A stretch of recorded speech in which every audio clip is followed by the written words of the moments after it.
Dans cette vidéo, je vais faire le template pour le lavage des réservoirs 100 et 200 pour mon projet de régulation tutoriel. Donc, si on vient dans TIA Portal, on avait fait des tables pour mes réservoirs 100 et 200 et une variable UDT, User Defined Tag, pour le réservoir 300. Donc là, je vais avoir besoin de faire deux templates dans Ignition. Un template pour le réservoir avec les tables et un pour celui avec le UDT. Normalement, on utiliserait un ou l'autre et non les deux, mais à des fins pédagogiques, là, j'ai décidé de faire les deux. Donc là, je vais vraiment travailler sur le template pour les réservoirs 100 et 200, donc ceux qui utilisent les tables. Donc, avant de commencer, je vais m'assurer de bien télécharger mon programme dans le simulateur pour être sûr que toutes les variables sont là. Ensuite, je vais faire Go Online pour être sûr qu'il n'y a pas de problème. Tout semble bon. Et je vais aller dans le designer. Je vais supprimer le dossier ici et je vais réimporter mes variables pour être sûr que je passe sur des bonnes bases. Tout ou rien. Apply et puis OK. Donc, si toutes les tags semblent bons. Et maintenant, je vais pouvoir aller dans le module Vision, dans les templates et je vais faire un clic de droite et puis je vais faire New Template que je vais appeler R200. Étant donné que c'est pour le réservoir 100 et 200, normalement, on pourrait l'appeler le réservoir ou un nom un peu plus générique. Donc, Create Template. Donc, lui, je vais ajuster les dimensions de mon template pour avoir 300 par 250 et je vais venir zoomer pour que je vois un petit peu plus là, mon espace de travail, que ce soit un petit peu plus facile d'aligner les choses. Je vais retourner sur la page démo. Je vais copier un bout de tuyau pour être sûr que j'ai la même dimension dans mon template.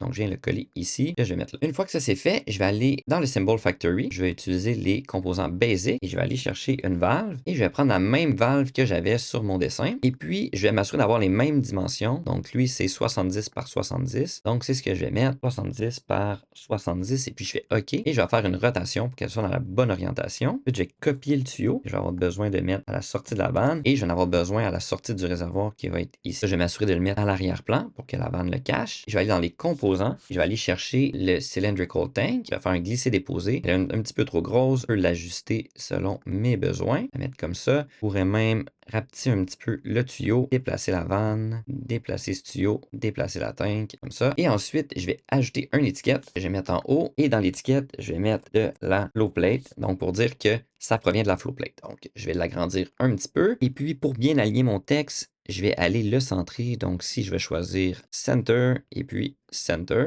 et je vais pouvoir le remettre à la bonne place. Je vais tout sélectionner ça ici et je vais l'aligner par le centre. Donc, si on voit que la vanne, là, son centre, il est ici, donc ça ne l'aligne pas correctement. Donc, je dois le déplacer avec les flèches du clavier pour être sûr que ça soit bien placé. De la flow plate, je vais le monter un petit peu et tout resélectionner, incluant le texte, et je vais le tasser à gauche et en bas complètement de mon template. Ensuite, je vais ajouter une nouvelle étiquette qui va être ici, que je vais mettre dans le coin supérieur gauche. Et le texte, je vais l'appeler lavage réservoir. Je vais aller changer un petit peu la police. Donc, je vais le grossir à 13 et je vais le mettre en gras. Ça soit un petit peu plus gros. Et je pourrais même peut-être le mettre en 14. Et je vais copier ça ici. Et ici, je vais mettre des dièses. Donc, 3 numéros. Parce qu'on pourrait aller, par exemple, du réservoir 100, 200, 300. C'est ce que ça va indiquer ici. Je vais le mettre en haut complètement avec un petit espace à côté. Ensuite, dans mes composants, je vais avoir besoin d'un multistate indicator qui va nous permettre d'afficher si notre réservoir est propre ou non. Donc, lui, on va avoir deux états. Donc, à l'état 0, on va dire que c'est sale. Et à l'état 1, on va dire qu'il est propre. Je vais aller chercher encore une étiquette, un label.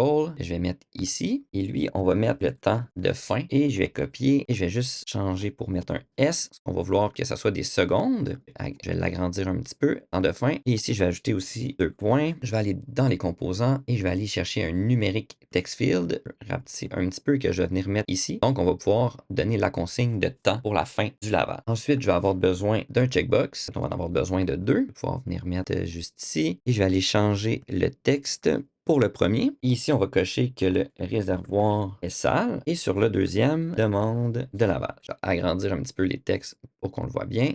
Et je vais sélectionner mes différents éléments ici et je vais les aligner à gauche complètement. Je vais réaligner ça un petit peu comme ça. Je vais sélectionner ces deux éléments ici. Puis je vais le rapetisser un petit peu. On va venir mettre ici. Et le S, je vais le changer pour LL pour dire que ça va être le low level. Donc, ça va être notre consigne de bas niveau pour notre réservoir. Je vais vraiment le coller sur le réservoir comme ça. Et ensuite, il me reste une autre étiquette à ajouter. Donc, je vais en copier une et ça va être en lavage. Et ici, je vais vouloir mettre une couleur de remplissage et je pourrais mettre par exemple un jaune. Et je vais la mettre au centre du réservoir. Donc, je vais sélectionner le réservoir, je sélectionne l'étiquette et puis je la sens. Donc là, quand mon réservoir va être en lavage, on va pouvoir le voir directement dessus.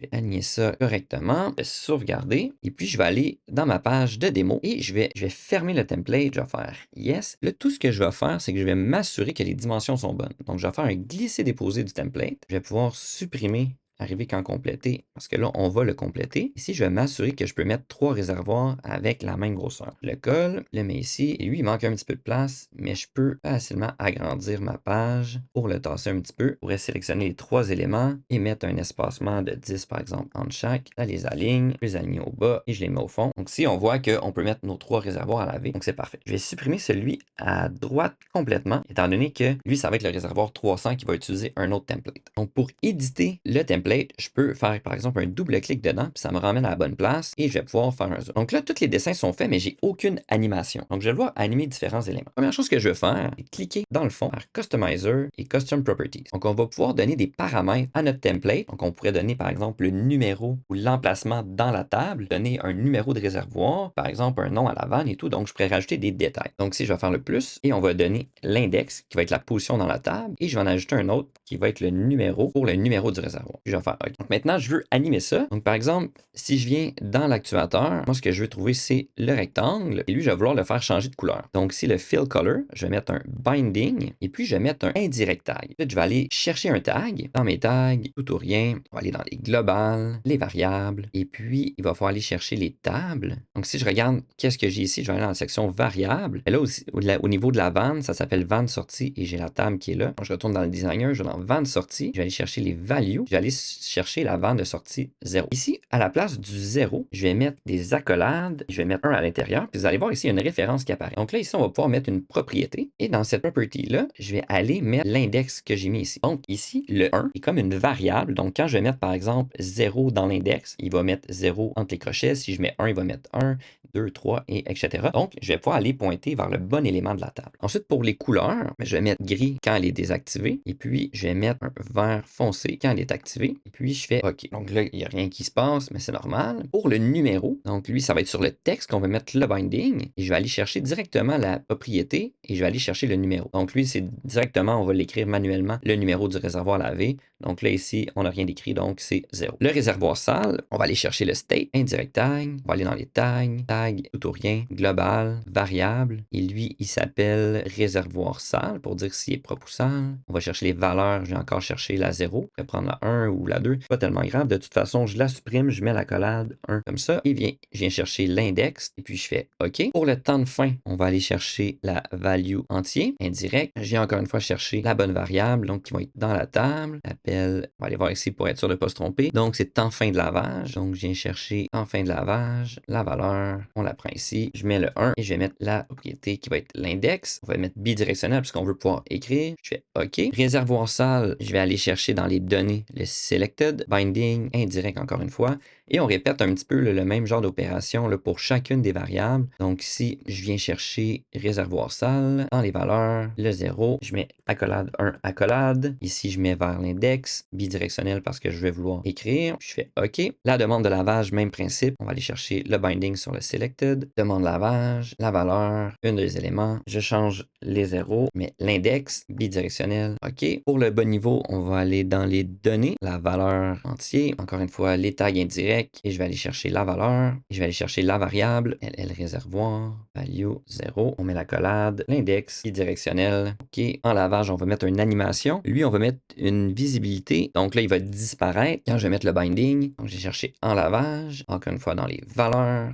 Lavage 0, j'ajoute la propriété, index, OK. Et finalement, il me reste le réservoir à faire, donc la valeur. Aller chercher aussi une valeur indirecte, le LT réservoir, value 0, mais le 1, l'index, puis je fais OK. Et là, maintenant, je peux sauvegarder mon template et puis je peux faire le X. Je vais faire oui. Et là, il n'y a pas l'air de se passer grand-chose, mais si je clique sur un des réservoirs, je vais agrandir un petit peu ça ici et que je mets le réservoir, par exemple, 100, on voit qu'il affiche le 100. Et sur le deuxième, je peux mettre le réservoir 200 et je vais mettre l'emplacement numéro 1. Donc là, tout de suite, on a vu qui a comme perdu la connexion, mais qui l'a retrouvé. Si je vais dans le PLC et que je fais Monitor Tag, et par exemple, je mets le bas niveau à 10 pour le réservoir 100 et à 20 pour le réservoir 200, et que je retourne ici, on voit qu'il a pris les bonnes valeurs. Donc là, qu'on voit automatiquement, tout ce que j'ai eu à faire, c'est d'ajouter le template, et là, toutes les variables là-dedans vont prendre ce qu'il y a dans le PLC. Ici, je vais m'assurer de sauvegarder le projet, de rafraîchir. Donc ici, on peut observer qu'il y a des petits problèmes qu'on pourra corriger. Par exemple, le fin, il n'est pas affiché complet, donc on pourrait déplacer un peu l'élément, et je remarque remarque que si je coche la case réservoir sale, le propre s'affiche. Et la même chose de l'autre côté. Donc, on va retourner dans les designers. On va faire un double clic et on va aller éditer ça un petit peu. Donc, je vais zoomer. Je vais sélectionner le temps et le S. Je vais le tasser un petit peu. Et je vais agrandir un petit peu le champ qu'il y a ici. Pour le propre, je vais aller voir l'état. Et ici, on voit qu'il est sur réservoir sale. Mais le tag aurait plutôt dû être propre. Donc, j'ai fait une petite erreur là-dessus. Réservoir propre, value, hein. Et puis, je vais mettre aussi le 1, la propriété, pour l'index. OK. Maintenant, je sauvegarde. Je peux fermer ça. On sauvegarde. On sauvegarde. Je retourne dans le vision. Je rafraîchis. Update. Si je vais dans TioPortal et je vais regarder réservoir sale, on voit que les deux sont true. Je vais juste en changer un des deux pour être sûr qu'on écrit à la bonne place. On revient ici, puis on voit que le réservoir 200, maintenant, il n'est pas sale. Ensuite, on va tester le reste. Pour le temps, je vais mettre 11 secondes et je vais mettre 22 secondes. Je retourne ici et je vais avoir le temps de fin de lavage. On voit 11, pas complété. On voit qu'il écrit et j'ai bien le 11 et le 22. Donc, c'est très bien. Là, tu peux, par exemple, mettre la demande de lavage pour le réservoir 100 et on vient dans TioPortal, j'ouvre la demande de lavage et on voit qu'elle est à true. Et pour ce qui est du reste, là, on va le tester quand on sera prêt à faire vraiment un lavage, quand on aura ajouté le troisième réservoir et complété le HMI là, avec la pompe et la flow switch de retour.